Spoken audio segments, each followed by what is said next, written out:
Okay, so in the interest of time, we're going to get started. We're hoping that there's going to be a few more people joining us. Welcome to Away Week 2024.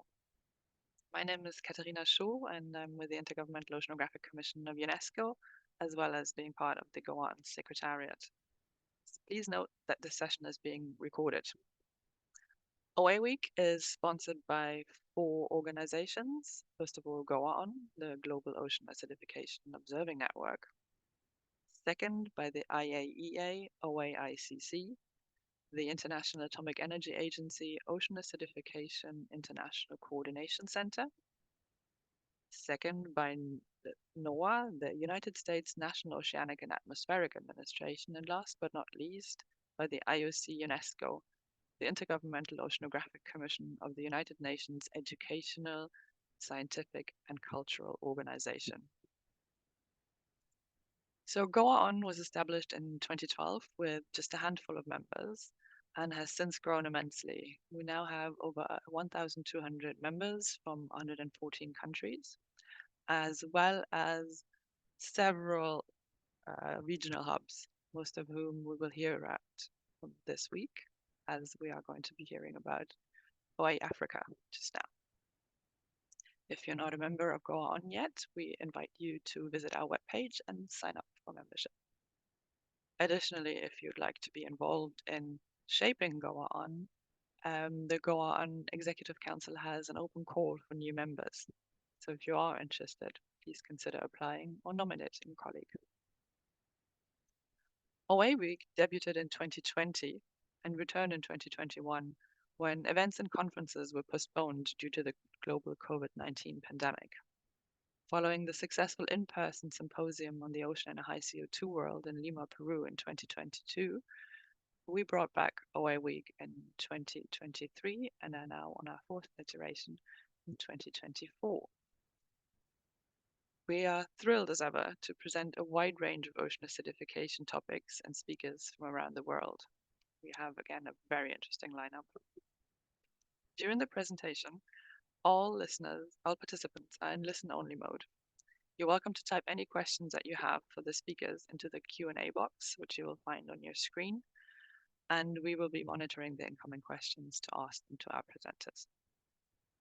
You can also raise your hand, and we will call upon you to ask your question directly.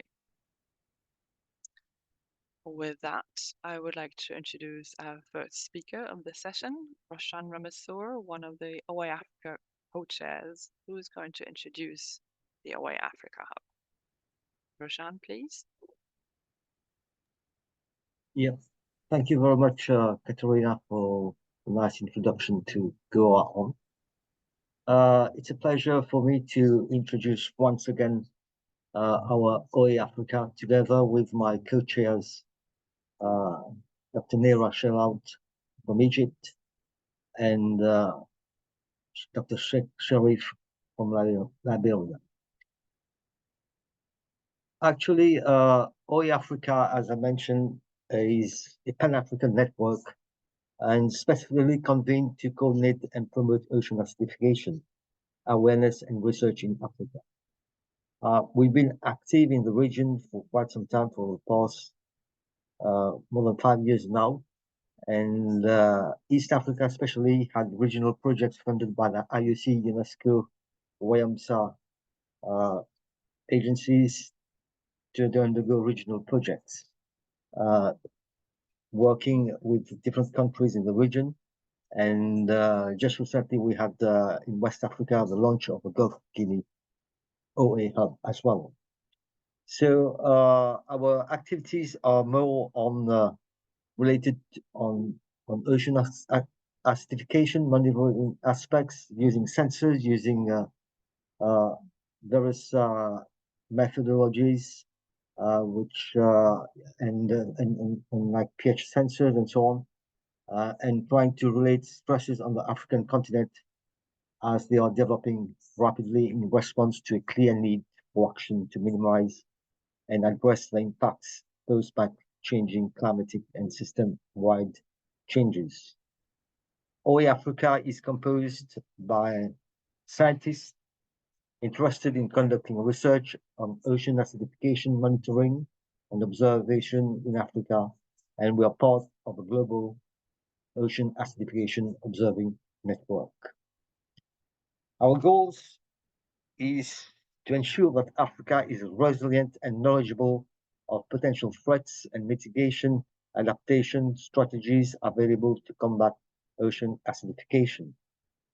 And we also strive to develop a network of scientists working together to provide information to stakeholders and policymakers through various conventions like the Nairobi Convention, Abidjan Convention, the Barcelona Convention, provide guidance and direction, coordinate activities related to OA research, monitoring, identification, broad support for increased OA research and monitoring, and promoting the advancement of science for various funding, including IAEA, OA-ICC, Ocean Foundation, NOAA Ocean Acidification Program, and major stakeholders involved. We also facilitate collaboration between scientists, stakeholders, and policymakers to build understanding of social, biological, and physical impacts and implications of ocean acidification. Also through our white papers, which are being discussed throughout the region.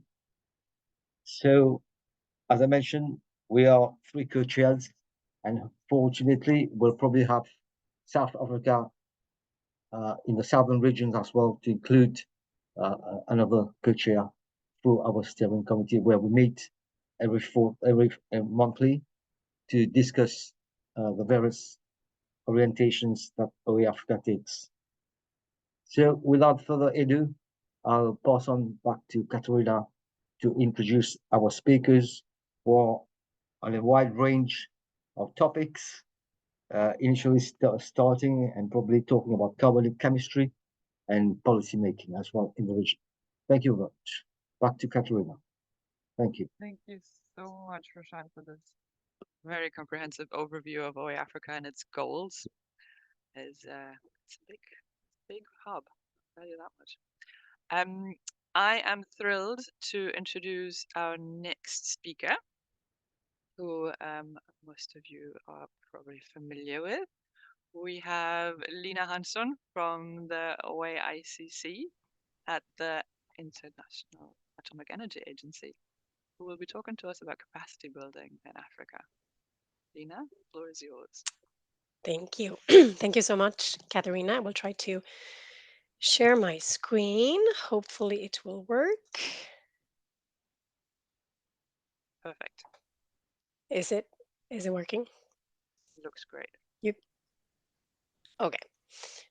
So hello everyone. I'm thrilled to be here at the OA Africa hub session of OA Week 2024 to talk a little bit about capacity building in Africa.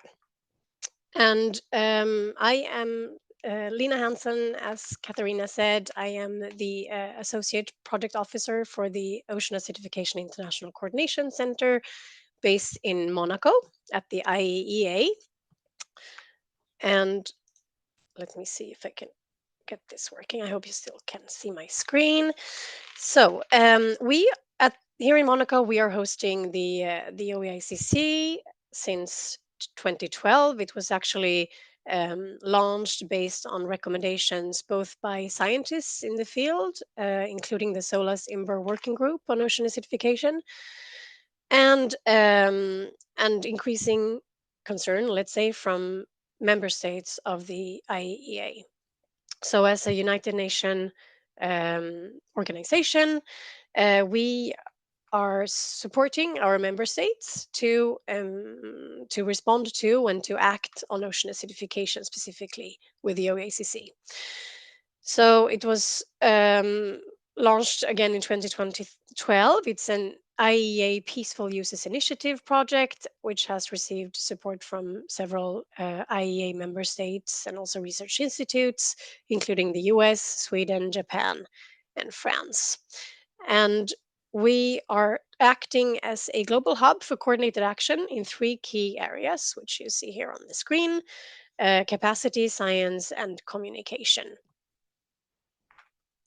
So I just wanted to say a few words about each of these pillars. So in terms of capacity building, we are training, we are hoping at least to contribute to training tomorrow's experts on ocean acidification and also on multiple stressors. So this is what we're going to talk about mainly today, and I will dive into that in a minute. But we also have these 2 other pillars. So the science pillars, which is really about advancing ocean acidification research in general. So the OA-ICC is hosting unique research resources, for the research community, such as the world's largest bibliographic database on ocean acidification, and also a data portal on the biological response to ocean acidification. So these resources are open to everyone to use. We also develop best practices and simplified methodologies to leave no one behind on ocean acidification, and to try to have an as diverse and inclusive community, science community on ocean acidification as possible. In terms of communication, we also provide a blog, a daily blog or a news stream, the OECC news stream, which is posting all things OA every day. So if you're interested, don't hesitate to sign up if you're not already. We're posting all papers, conferences, opportunities for science, collaborations and trainings and so forth. So, and we also try to elevate the question of ocean acidification on in high level fora such as the United Nations, UNFCCC COPs, such as the recent COP just now in Baku. So we do not do this alone. This is a huge partnership. We work with many, many, many partners, as you can see on this this slide, which is really just to recognize that we depend on many others too, and we collaborate with many others on these issues. As Katharina mentioned, we are supporting the Global Ocean Acidification Observing Network together with IOC UNESCO and the NOAA Ocean Acidification Program. We are working all together in the framework of the OARS program, so the Ocean Acidification Research for Sustainability, which is this official program of the UN decade. And then we want also work with a number of foundations and other groups, as you can see on this graph or slide. But what we really want to talk about today is capacity building, of course. So with now 12 years in existence, the OACC has trained more than 800 people totally from more than 100 countries, and most of them, of course, from the global south.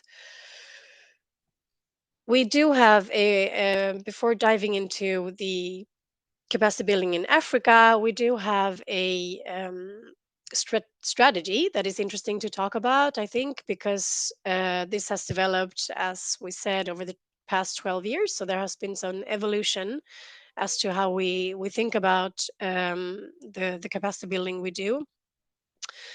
And together with other partners such as the Ocean Foundation and many experts, we brought together an expert group to develop a questionnaire. That was back in 2016. It was in the framework of a technical cooperation program of the IAEA. And we really wanted to have some, to be able to prioritize, let's say, to be able to look at the needs. Where are the main needs of countries? So we built this questionnaire, which is really going into detail about what is existing in the country, at the institute, and also includes things you will see here on the screen. You know, do you have access to a lab? Do you have these kind of equipment? Do you have even, access to stable electricity? It's not the case everywhere. So very practical questions on what exists already, and also about the current expertise of scientists in the country or at the institute, their motivation to carry out ocean acidification research, the capacity, regional capacity, and how they collaborate with others, and particular challenges and barriers. So based on this, we came up with a grading of 4 categories just to help us identify again where the needs are and where the priorities are to train. So from the category 4, where there is basically nothing available, no stable electricity, no infrastructure really, no equipment, no previous access to trainings, and no experience, to number 1, which is considered as the most advanced labs and institutes, where there is basically some access to everything. And based on this, so based on these categories, again, the number 1 is the one who, in theory, would have everything and would benefit from more collaboration, for example, with other partners, and more communication, for example, more advanced training on things like how do you communicate your research. Number 2 would be where there is some quite a lot of infrastructure and most of the equipment, but they would still need some more equipment to complement. Maybe they are doing some OA chemistry, but not yet biology, or vice versa. Maybe they would need some advanced training on, specific specific modeling, for example, or other things. So we can really tailor the trainings we need to we propose to the needs of the institute. Number 3 would be where there is still some infrastructure, but very little or no equipment, and that they would need most equipment and meet basic training on either biology or chemistry, or both. And 4 is really where there is nothing. And when there is nothing, you can think you have, there is, it's hopeless, but that is really not the case. You can always do anything, and that's what we discovered also during these more than a decade of capacity building experience. There is always something that everyone can do to start OA research. So we'll talk a little bit about that later, but here you see also an example from one of the questionnaires that we sent to the African community. In 2021, we had responses from more than 100 people, 69 institutes, and more than 30 countries. And as you can see from these dots, there is a big diversity in Africa. So the country dots are actually the different institutes in one country are regrouped together for the scoring. And what we saw here was a great need in West Africa, as you can see from the many red dots on the west coast there. And I will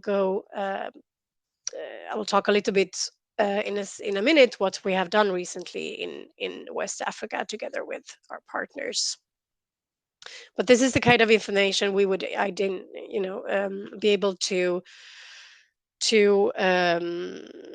extract from these kind of questionnaires. Where is the need, and where are the let's say geographical targets of future training, where there have been not much training before, or where there is not much capacity to date. So based on the different categories from 1 to 4 of what is already available and what the needs are, we have, as I said, developed a tailor-made training program from level 1 to level 4, where level 1 is mostly about basic trainings. So again, even if you have nothing, there is always something that you can do to start think about how to do ocean acidification research in your country. So this can start with like a strategic plan about co-design with different partners to really try to build a research question. What is important in that region? Which species are important economically, for livelihoods, etc. And then partners like the Ocean Foundation, for example, are providing GOA-ON in a box kits, which is really basic kits to study the chemistry. Whereas organisms like ours, the IAEA, can also help with providing some of that material and also some equipment to study the biological impacts of key species. So that is moving on to level 2. As I already mentioned before, that would be a bit more advanced. So it could be more practical, hands-on experiments. It could be focused on chemistry or biology or both. Level 3 would be even more advanced training with, as I mentioned as an example before, if you're already published, for example, on ocean acidification, you may need to want to get training on how to reach out to a policy audience or a general public. So a training on communication would then be beneficial. And then there are more, yes, let's say targeted trainings on, for example, meta-analysis, data quality, data reporting, and so forth.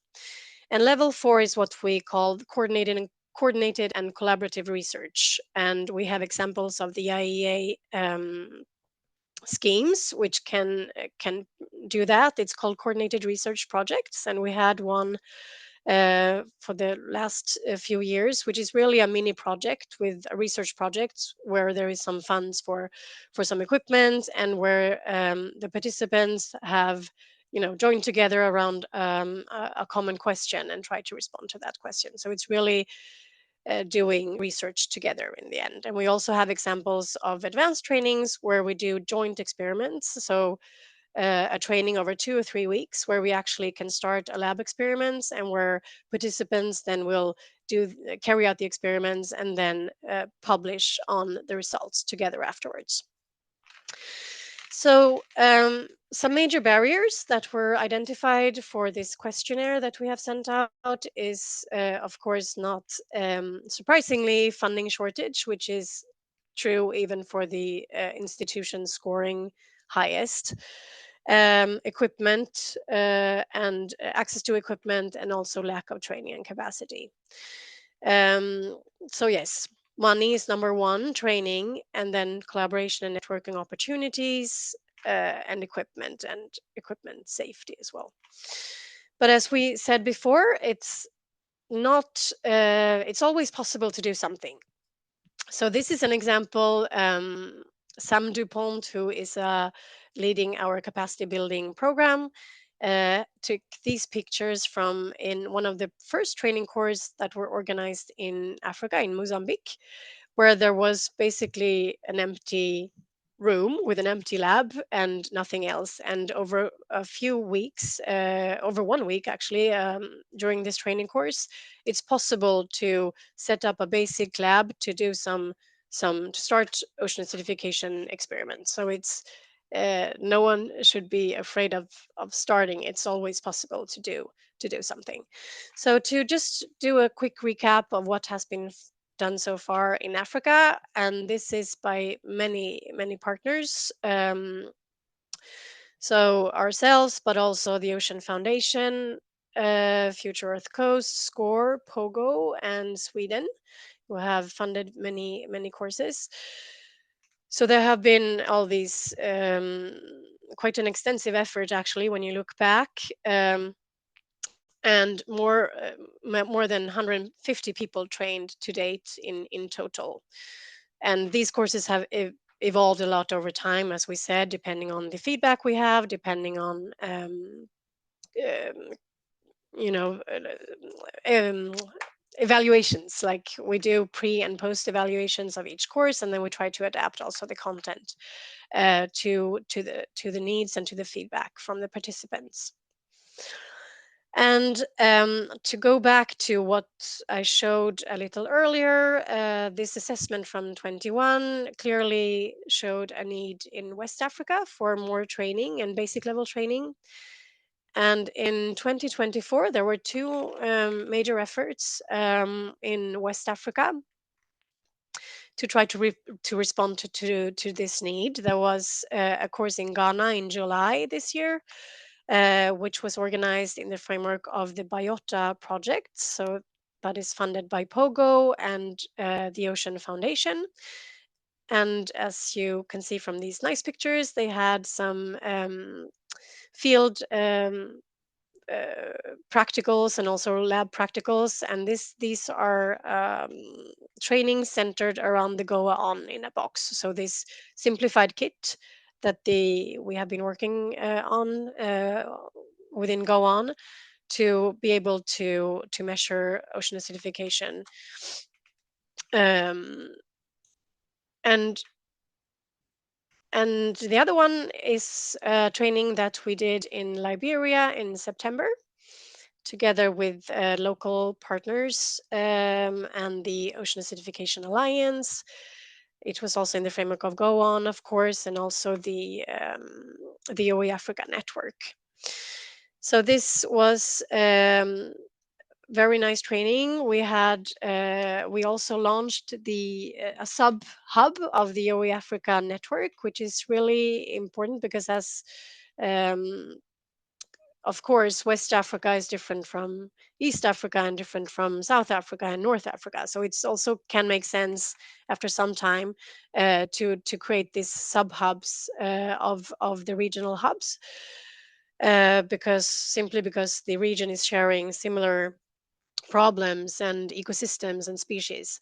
So there was the launch at the end of this training. We had the launch of the Gulf of Guinea Ocean Acidification Network.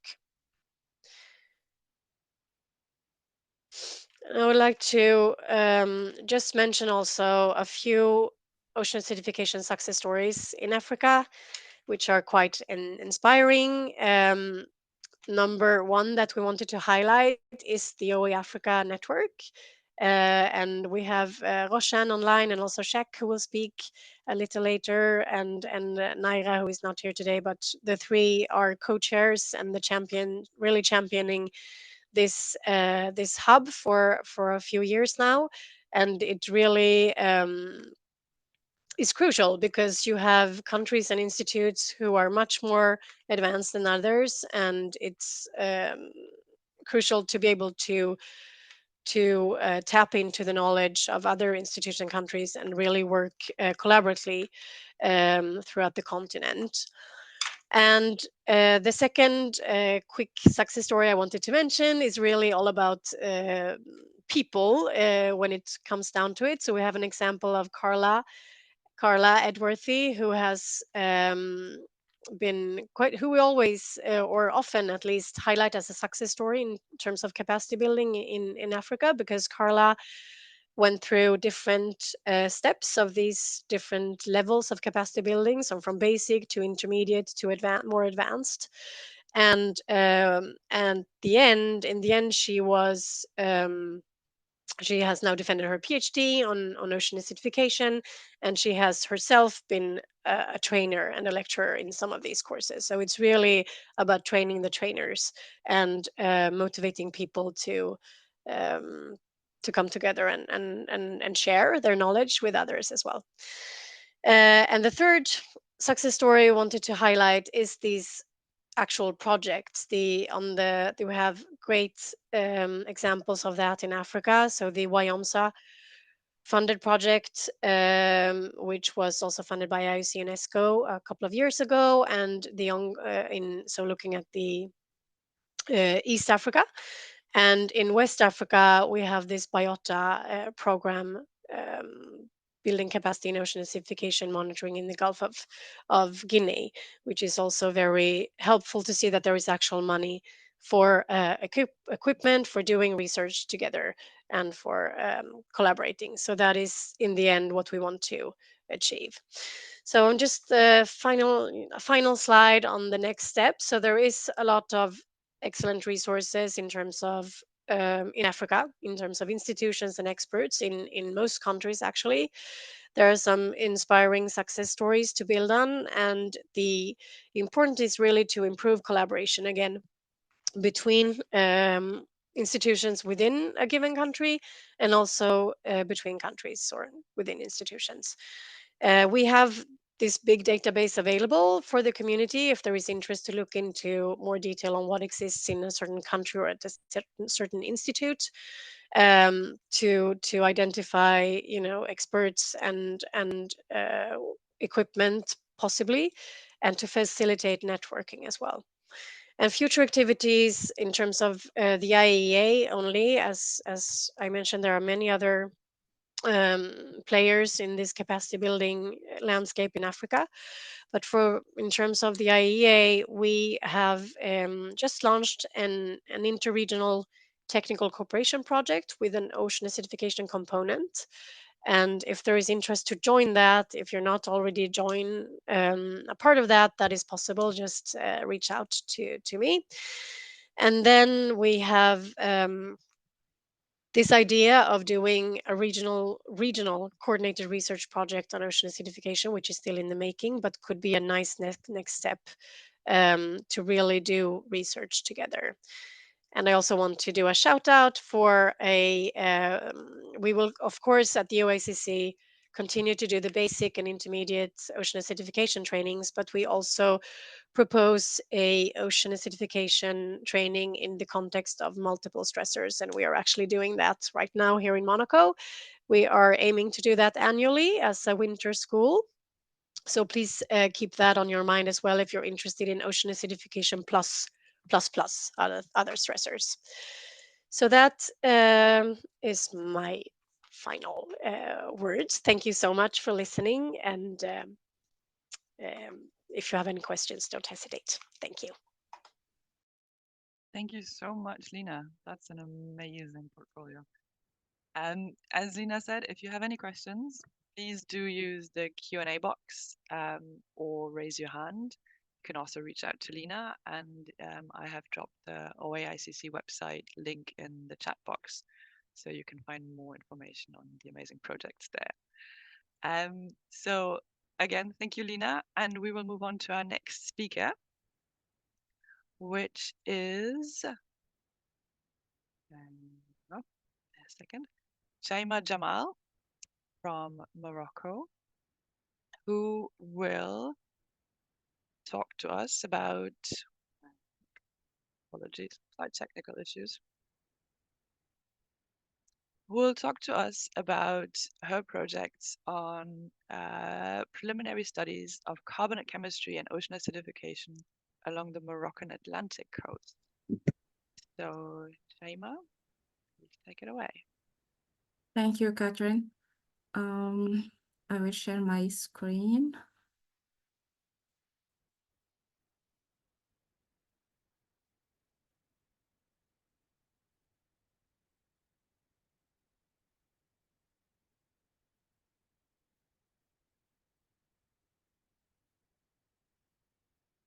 So you can see my screen? Looks great, thank you. Okay, great. So hello, everyone. I'm Chaimaa Jamal, PhD student at the National Institute of Fisheries Research and Hassan II University of Casablanca, Morocco. Today, I will present a part of my PhD. The title of my talk will be Preliminary Studies of Carbonate Chemistry and Ocean Acidification along the Moroccan Atlantic Coast, with a focus on upwelling regions. So this work is collaboration between the IAEA Nansen program and the National Institute of Fisheries Research as an African partner. Just for information, this work has been sponsored by the IAEA Nansen program, which is a partnership between the Food and Agriculture Organization for the United Nations, the Norwegian Agency for Development Cooperation, and the Institute Marine Research in Norway. So my PhD work is a part of the IAEA Nansen program, Science Term 8, Physical Drivers and Biogeochemicals Effects, with a focus on ocean acidification, led by Melissa Kjersi from the Institute Marine Research in Norway. And we have a principal local coordinator. It's Dr. Fatem Zahra Bodher from the National Institute of Fisheries Research here in Morocco. The main objective of my PhD is to study the state and evolution of oceanic acidification parameters in the upwelling areas along the Moroccan Atlantic coast, with some specific objectives, such as to study the seasonality and variability of coastal upwelling activity and also to see the distribution of carbon cycle parameters and to study the effects of upwelling activity on ocean acidification. So the Northwest Africa is a part of the Canary Current Large Marine Ecosystem, the CCEDME, and it's one of the 4 major areas of upwelling in the world. They represent only 1% of the global ocean surface, but they contribute by approximately 20% of the world fish catches. And this percent is significantly important to support the economy of surrounding countries. So upwelling activity along the Moroccan Atlantic coast is seasonal in the north and permanent in the south. And it peaks in summer. The study of ocean acidification in the Northwest Africa starts since 2017 with the EIF Nansen program on board the research vessel Dr. Fridtjof Nansen. It's a Norwegian vessel. In this presentation, we will focus on the Moroccan Atlantic coast and present some results obtained in April 2022. So in this survey, we're collecting 48 CTD sampled station. For the hydrological parameters, data was collected using a CTD sensors for temperature and salinity, and also we have another sensor for collecting data of dissolved oxygen and fluorescence of chlorophyll A. And of course, we have taken some samples for analysis of dissolved oxygen, pH, total alkalinity, chlorophyll A, nutrients, and salinity. All this analysis are carried out in the CTD laboratory on board the Dr. Fridtjof Nansen vessels. For the pH analysis were carried out using a spectrophotometric determination with M-cresol purple as an indicator. For total alkalinity was analyzed using a potentiometric titration in our open cell systems. Chlorophyll A with fluorometric methods. We have taken some samples for micronutrients, phosphate, silicate, nitrates, etc. And the analysis is done in the end of the survey. And also we have taken some samples for dissolved oxygen and salinity only in the offshore station to check and calibrate the sensors. It's like validation steps. For the derived parameters of carbon cycle systems, such as dissolved inorganic carbon, pH and total scale, PCO2, aragonite saturation, are calculated using the CO2 SIS program. So here I will present only some preliminary results of surface distribution of hydrological and also carbonate chemistry parameters. So for the hydrological parameters, as you can see in the map, we have a high upwelling activity along the study area with lower surface temperature and salinity, especially in the coastal area. Also in the area of Cap Blanc in the south of Morocco, we have the impact of the OMZ, the oxygen minimum zone, who impacted the south of Morocco. For the carbon chemistry parameters, in this season, when upwelling activity is important, we have a decrease in pH and also aragonite saturation with an increase in dissolved inorganic carbon, especially in the coastal area. And as I said before, in the area when we have a lower dissolved oxygen concentration in the Cap Blanc area, we have lower pH, lower aragonite saturation with a high concentration in dissolved inorganic carbon.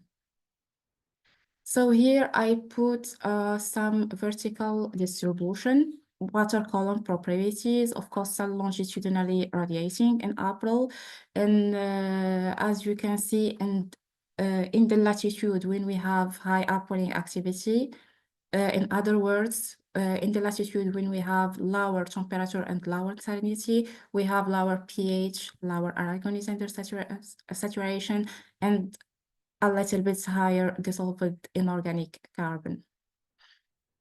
So to study the correlation between the different parameters, we have done the percent correlation, and we have a significant correlation between temperature, salinity, and total alkalinity is positively correlated with aragonite saturation, calcite saturation, and pH. But we have a strongest anti-correlation between PCO2, DIC, and phyopigments with aragonite saturation, calcite saturation, and pH. So here I put all the parameters we have done in this study. So due to the time contrast, I think I have the short presentation here. I was unable to present the entire study and all the results obtained. So in general, this study aimed to investigate the evolution of oceanic acidification parameters in the upwelling area of the Moroccan Atlantic Coast. We want to study the latitudinally and seasonal variability of upwelling activity along the Moroccan Atlantic Coast. In the upwelling area, we have a high atmospheric CO2 uptake, which decreases pH and total alkalinity. In general, increased upwelling activity and the higher CO2 concentration in the coastal area amplify aragonite undersaturation. So our study contributes to a better understanding of the effects of the intensification of coastal upwelling activity on physical biogeochemical parameters, describing ocean acidification. And this study will also provide vital information on the role of upwelling in an era of climate change and ocean acidification for the marine ecosystem, because the study of ocean acidification is very limited in the Northwest Africa. So that's it. Thank you for your attention. Thank you, Chaimaa. What an amazing study. This is very, very promising. Thank you so much for sharing this with us. We're now going to move on to our next speaker, but please keep in mind that if you have any questions for Chaimaa, you can use the Q&A box and we will get to all of the questions at the end of this session. So I would like to introduce our next speaker. We have Anthony Akpan from Nigeria, who will be sharing his, hang on a second please, who will be sharing his work on the, apologies, there's some technical issues happening today, on strengthening and targeted advocacy and mainstreaming ocean acidification into national policies in Nigeria and West Africa. Anthony, the floor is yours. Thank you very much. It's a great pleasure to be here. And I was speaking on strengthening targeted advocacy on mainstreaming ocean acidification into national policies in Nigeria and West Africa. My name is Anthony Akpan. I work with the Foundation for the Environment. I'm also the Early Career Ocean Professionals National Coordinator for the Nigerian Node. I'm also a member of the Nigerian Ocean Decade Committee and a Nigerian ambassador for Ocean Love Initiative.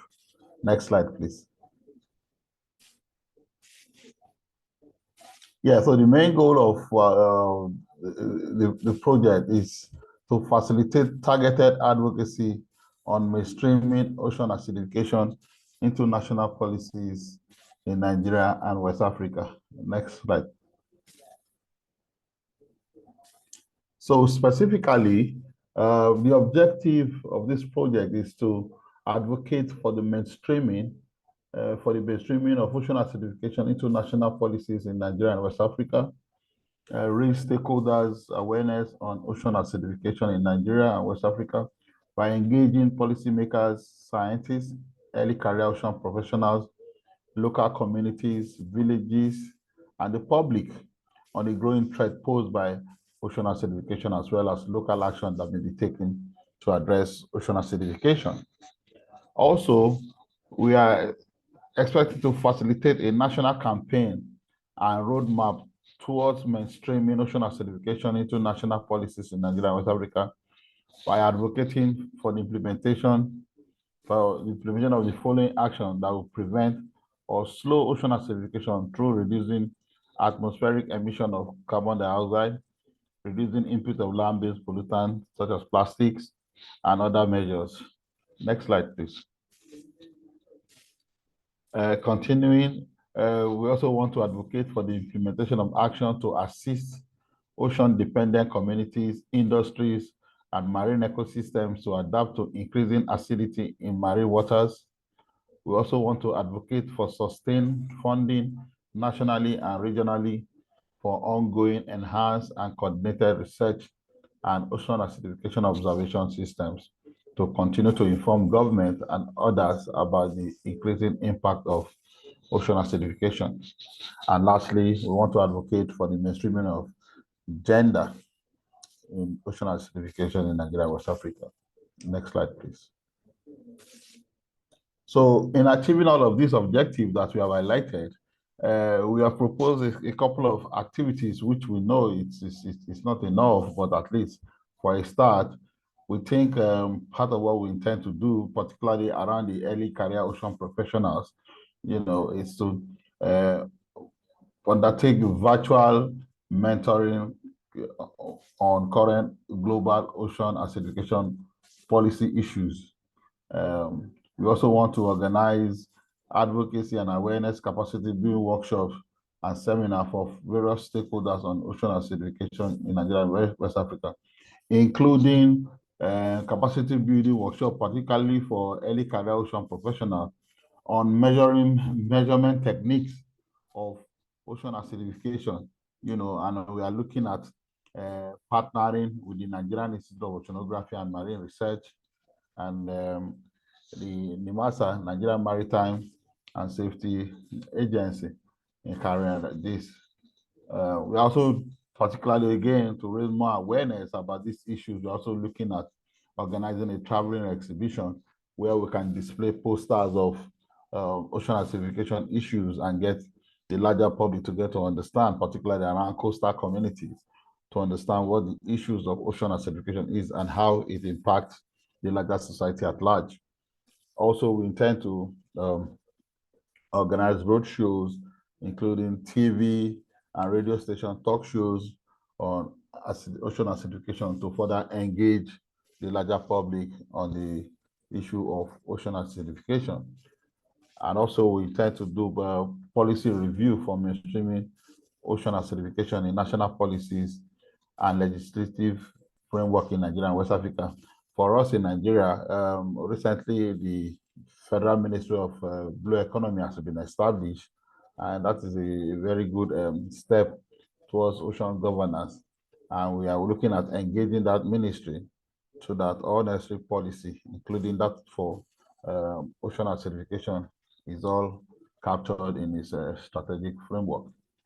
And we had also proposed the establishment of the Ocean Acidification Civil Society Action Network in Nigeria and West Africa.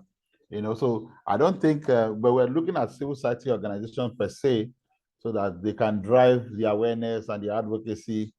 But now, from Lina's presentation, I've come to understand that there's been a hub that has been established for the Gulf of Guinea. So I think that we'll see how we merge, because we are looking at this for strictly civil society organization because of their advocacy role and how to also translate scientific information so that ordinary people can understand, build capacity in terms of science communication, because we've seen that that is a key challenge. How do you begin to communicate scientific information to the larger society? We need to break it down so that the larger society can communicate and follow through, and not just coming up with very, very high level technical and scientific terms. So we think we will work together with the recently established Gulf of Guinea hub and to integrate this activity, because there will be no point in duplication, since that hub, because while we were working on this, that hub was not established. In fact, we have been thinking of this since last year, and all of that. But now that we have that Gulf of Guinea hub, I think we will share our ideas with the hub and collaborate with the hub to see how we can implement most of the project activities we have highlighted here. Next slide, please. Yeah, in conclusion, we've seen that ocean acidification, okay, still talking about the Ocean Acidification Civil Society Network in Nigeria and West Africa will also advocate that by incorporating ocean acidification monitoring and research recommendation across relevant policy and management framework, government, science, and community partners have an enhanced ability to take inventory of regional or local knowledge and observation of climate ocean change, develop a more comprehensive approach to climate risk preparedness, mitigation, and adaptation. Next slide.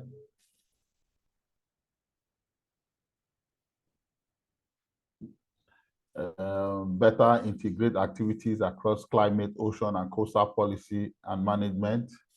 Also strengthen the connection between science, community priorities, and effective ocean coastal management in one region.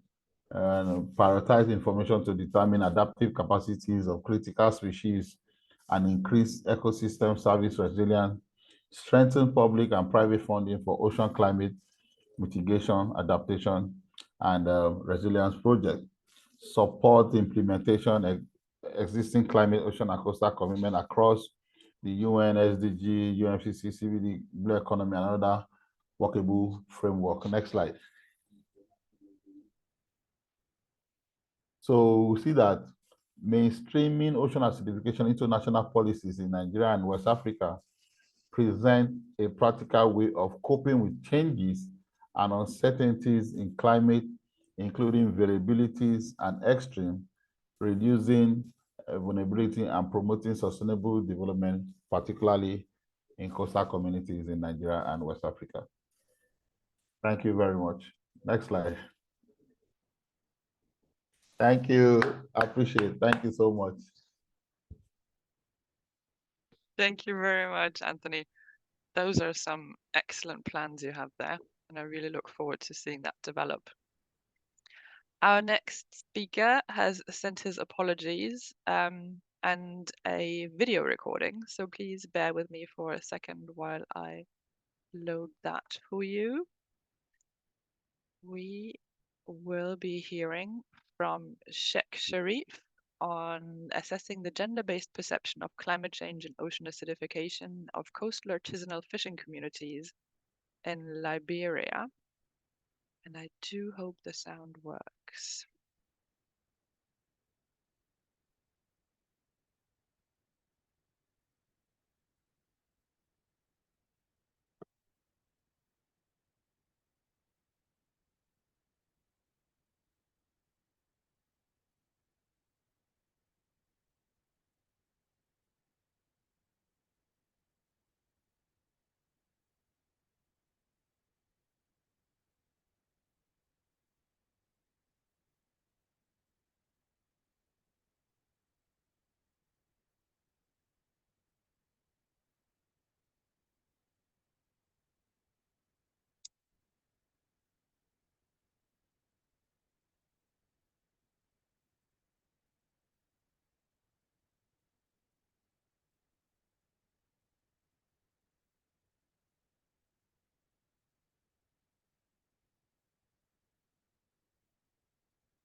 So as you heard, Sheck is unfortunately not able to join us live today, but he is welcoming questions. We did have another speaker lined up, but it seems she's been unable to join us today. So if I could ask all our speakers to turn on their cameras again, maybe we can answer a few questions from the audience. So audience, this is your chance. Please feel free to either type in your question into the Q&A box or to raise your hand to ask a question of our speakers directly. Don't be shy. No, I don't see any questions yet. So I'll just start us off. I have a question. Do you think there is a general awareness of ocean acidifications in the regions you're working in? And if not, do you think there is something we can do to increase awareness of that issue? Maybe Chaimaa can start us off.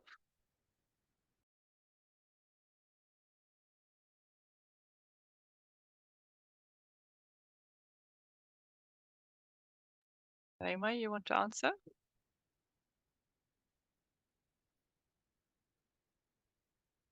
We can't hear you. There you Yeah, what is the questions?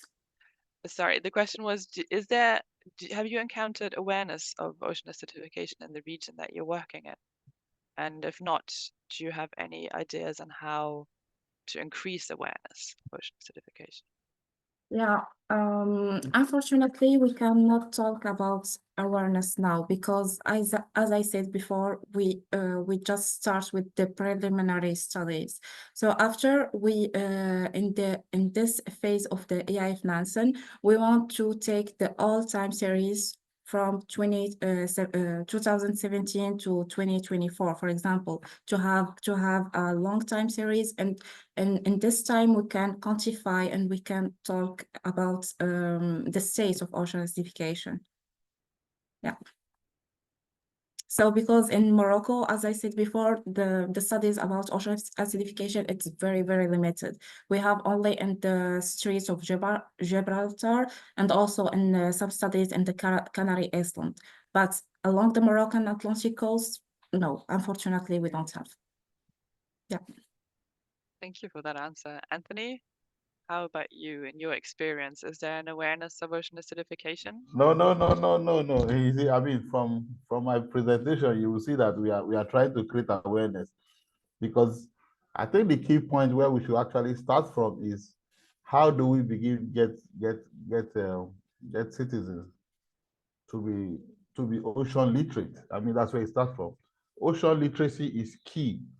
You know, people need to understand why the ocean is important to them and what they can do to conserve the ocean. It is in that context that once you connect that humanity's relationship with the ocean, that people begin, including policymakers, begin to take an interest why they should take action in addressing ocean concern. You cannot be talking about the high issues, spatial mapping, and all of these technical high-up issues up there when people don't, in the first place, understand why the operation is important to them.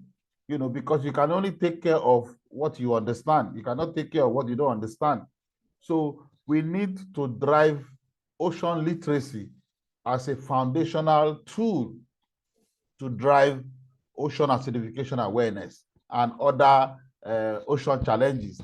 People need to appreciate and understand that the ocean relates to them, means a lot to them, is a source of livelihood, is a source of fishery and all of these issues. And there's, in fact, we need to take care of the ocean. The ocean does not need to take care of us, you know, just like the environment. The environment can live without man, but man cannot live without the environment. So the onus is on us to take proactive activity. So that is why if you look at my presentation, we talked about mainstreaming this and also a lot of advocacy activities around these issues to get people to understand what it is. Because once you understand what the impact is and how it connects to you, then you would not want to take action to avert those impacts from happening. So answering your question in a nutshell, there's no awareness, about ocean issues.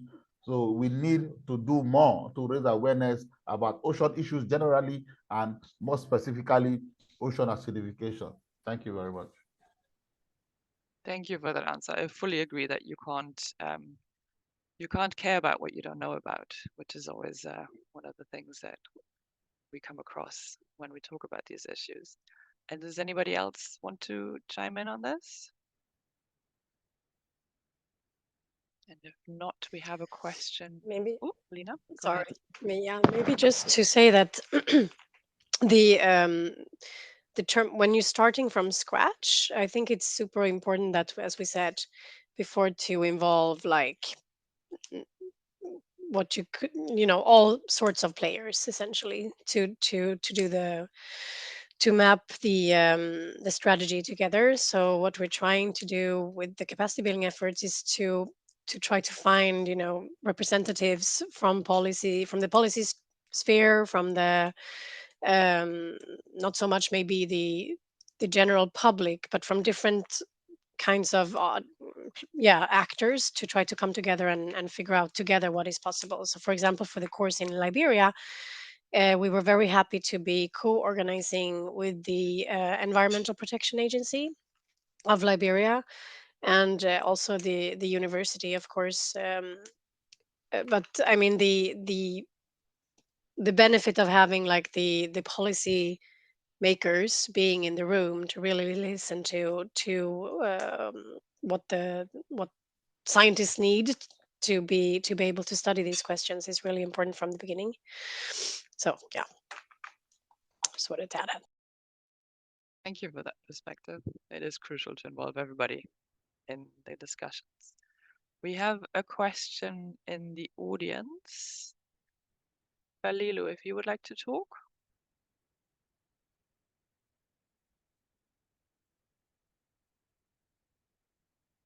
Can you hear me, please? Yes, thank you. You're a bit quiet, Can you but hear yes, me? we can hear you. Okay, Yes. okay. Thank you very much.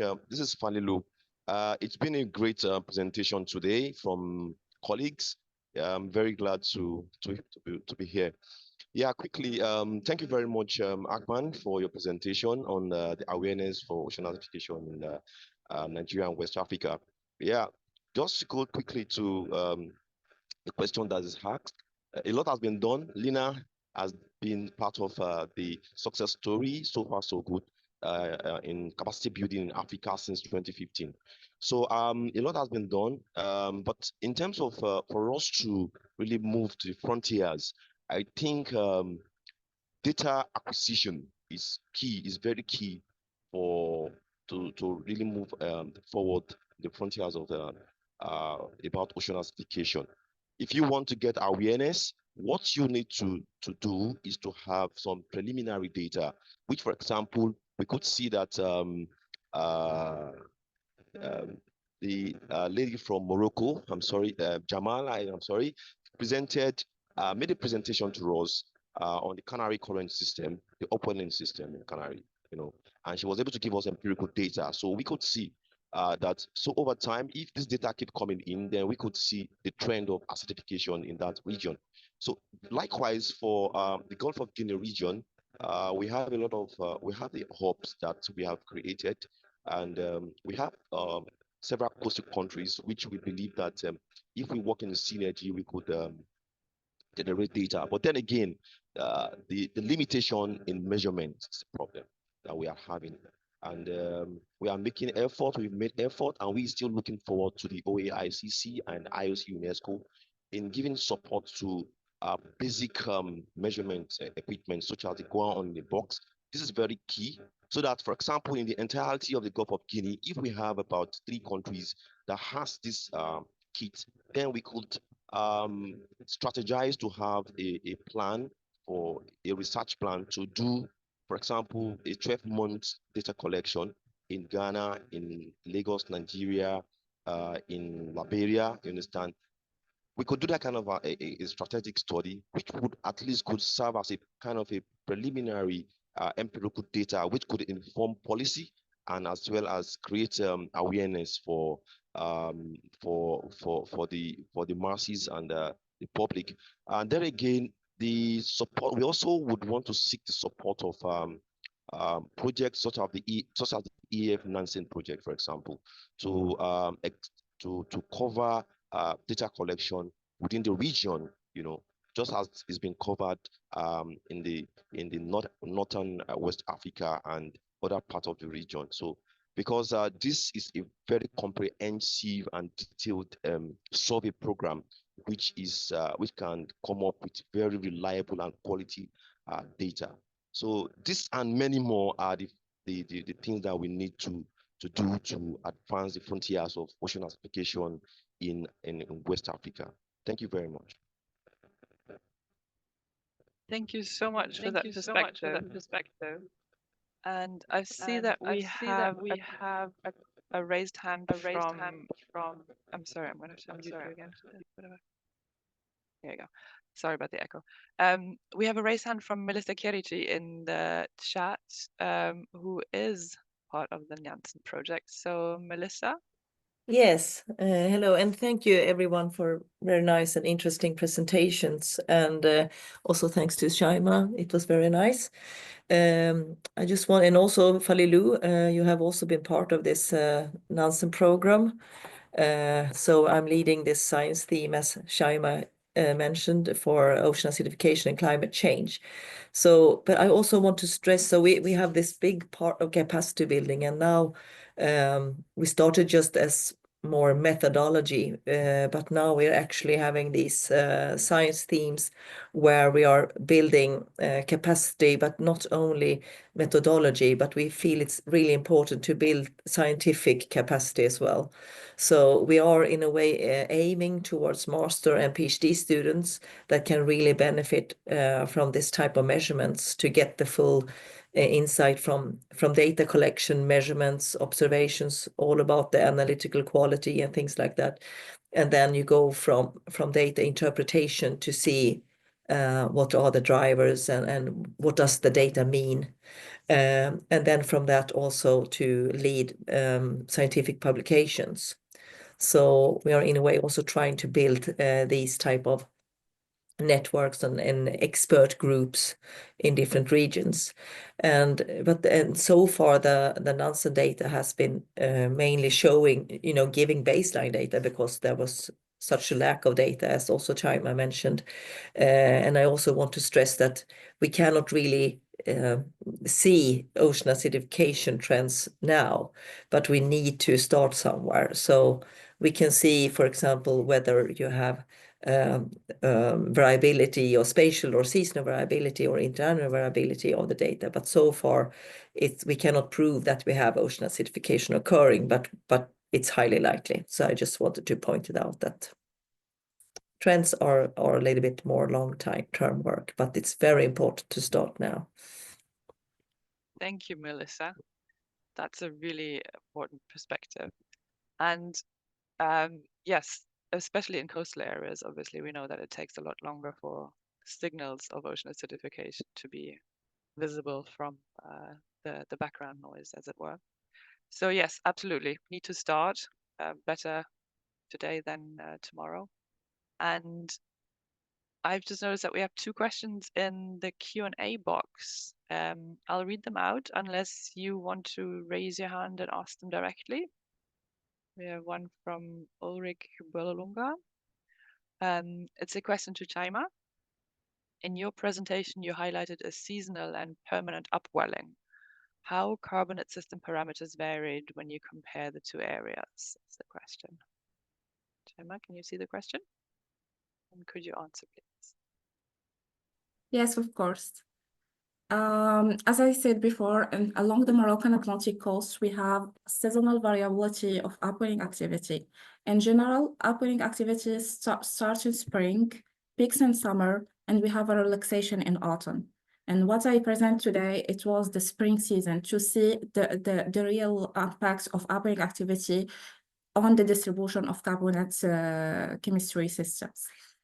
And also we have latitudinal variability. In the north of Morocco, we have upwelling is permanent. So we have upwelling only in the summer, but in winter we don't have. But in the south we have a permanent upwelling with a center in Cap Boujdour. I don't know. In the center of Morocco, we have the most important upwelling center along the Moroccan Atlantic Coast. So how carbonate system parameters varied with the upwelling activity? Because now I work about a scientific paper to compare between seasonal variability of upwelling activity between spring and autumn, and to see how also a carbonate chemistry can vary with the in the seasonal scale. So when we have very important upwelling activity, we have the coming up of color water from the depths. We have color water, nutrient rich, and DIC rich. So also we have lower pH and lower aragonite saturation. So in general, when we have high upwelling activity can intensify ocean acidification. Now we cannot talk if we have ocean acidification phenomenon or not, but just we talk about the impacts, the effects of upwelling activity on the distribution of ocean acidification parameters. Yeah. Thank you very much. Comprehensive answer. Ulrike, did that answer your question, or would you like a follow-up response so far? Okay, then there's another question, a more general one from Urias Taylor. What are the plans for the future to have hands-on for trainees who have done theory in ocean acidification, particularly for West Africa? Will there be access to GOA-ON kits? I think this might be aimed more at Lina. Yes. Hi, Urias. Nice to see you. Well, I don't see you, but nice to see your question. You're right, because the training that we just did in Liberia was 100% theoretical because there was no access to lab or field really. So there were no hands-on practical, practicals. So what we had to do, well, that was caveat that we still managed to go around by thinking about how to do that in using videos and other material. But it's true that it's frustrating for trainees to only have theory and not be able to actually try the hands-on what it means to measure OA and the equipment and so forth. So that is sometimes that definitely depends on the venue, what is available or not. But we wanted to do we thought of several ways at least to follow up on these basic trainings, and there will be perhaps other for sure trainings in the future, but also the one that I mentioned on the last slide there. We do have an ongoing project which is part of the IAEA technical cooperation. It's called Ocean Health. It's a very broad project, but it has an OA component to it. And Liberia is not, for example, because I know Urias is from Liberia, is not participating in this project for the moment, but you can always join. So through that project, it would be possible to get maybe some more hands-on training or even some equipment. And then I do know that the Ocean Foundation provides GOA-ON kits as well to the Biota projects. I don't have the amount of the kits or to which countries right now in my head, but it's but there are some GOA-ON kits in the region. So what we also wanted to emphasize in Liberia is that, again, collaborate between countries, and the new network on the Gulf of Guinea is an excellent way to do so, because everyone may not need the equipment. You can do collaboration as well and help each other. So that's maybe the main message as well. Thanks, Urias. Thank you, Lina. And I would like to add that IOC is also collaborating with the Ocean Foundation on sending a few kits down to 3 countries in Africa. So that's been a lengthy process, but we hope to get there soon. We will hope to combine theoretical and on-hand hands-on trainings together with, again, all of our partners, of which Lina is one, obviously. And so, yes, definitely looking into, as Lina said as well, having collaboration within the regions, which we feel is a way of just using the tools to the highest impact. And Uriah sent a few comments to you, Lina, to please send the link, which I'm sure Lina will follow up on. Are there any more questions? Would anybody like to ask a question directly? Uriah, do you want to ask a follow-up question, or are you happy with the answers you received?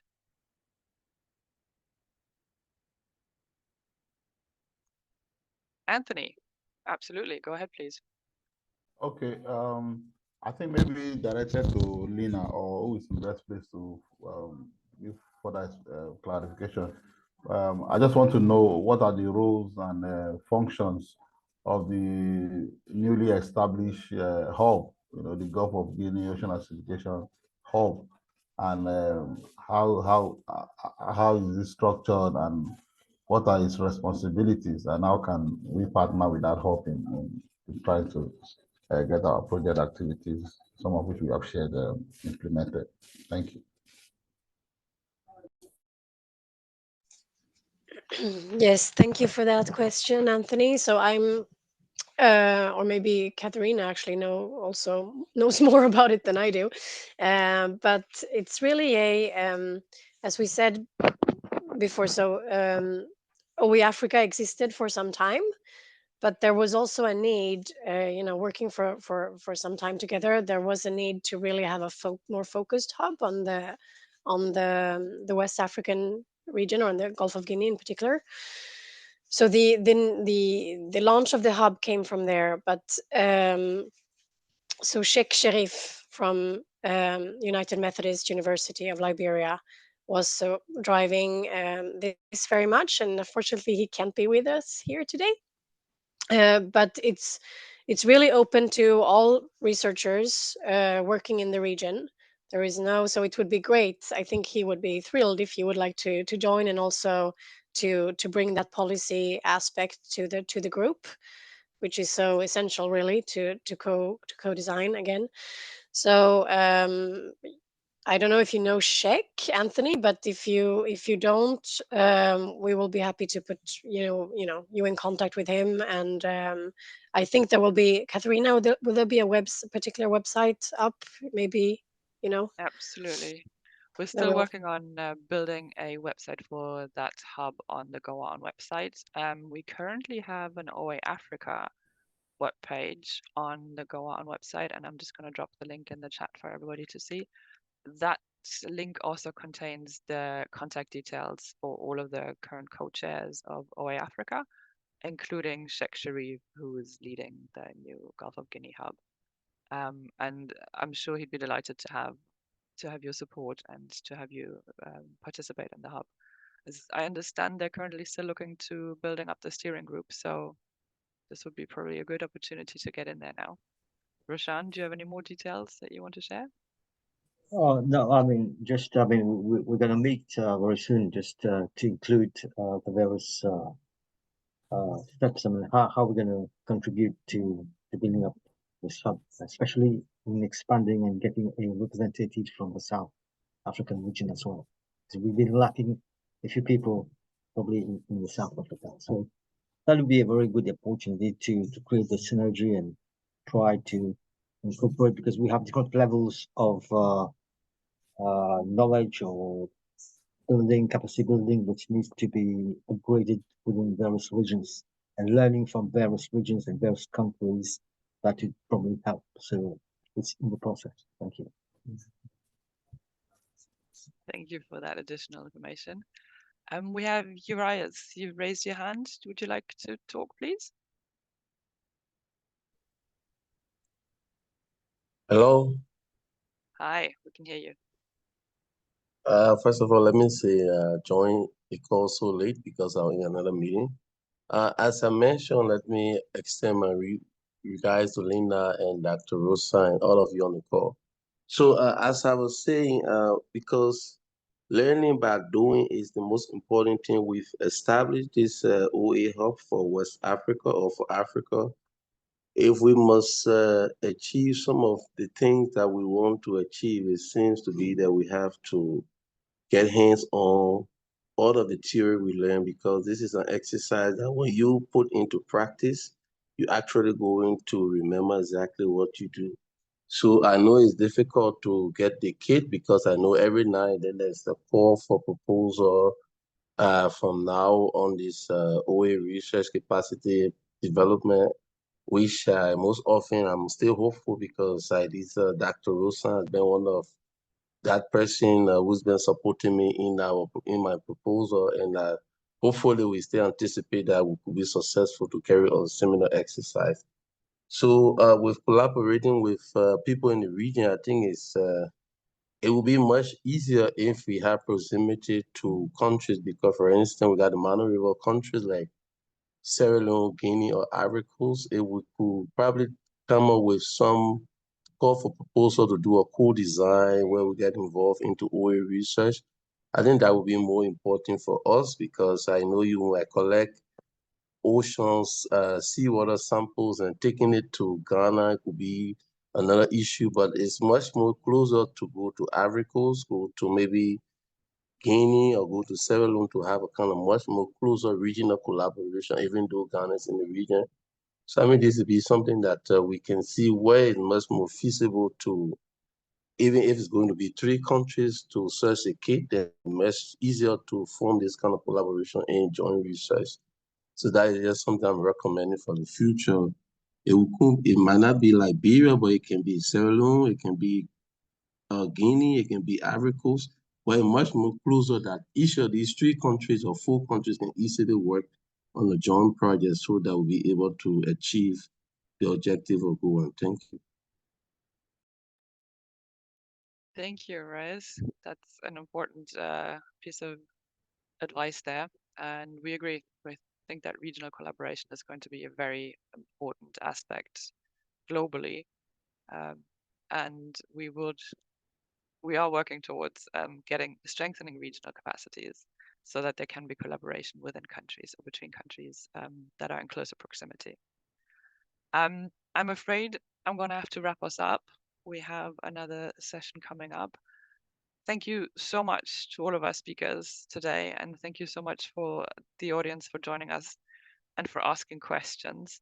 This has been a very good discussion. I'm thrilled that we had such a wide range of topics today as well. It's been very interesting. We've covered a range of very important issues. And I would just, as a final plea, ask you to again consider joining the GOA-ON Executive Council and helping us shape where GOA-ON is going. If you have ideas, thoughts, please, we'd love to hear from you. And with that, again, thank you all for joining. Thank you again to our speakers, and we hope to see you soon. Bye-bye. Thank you. Bye. Thank you. You're welcome. Okay, goodbye. Bye.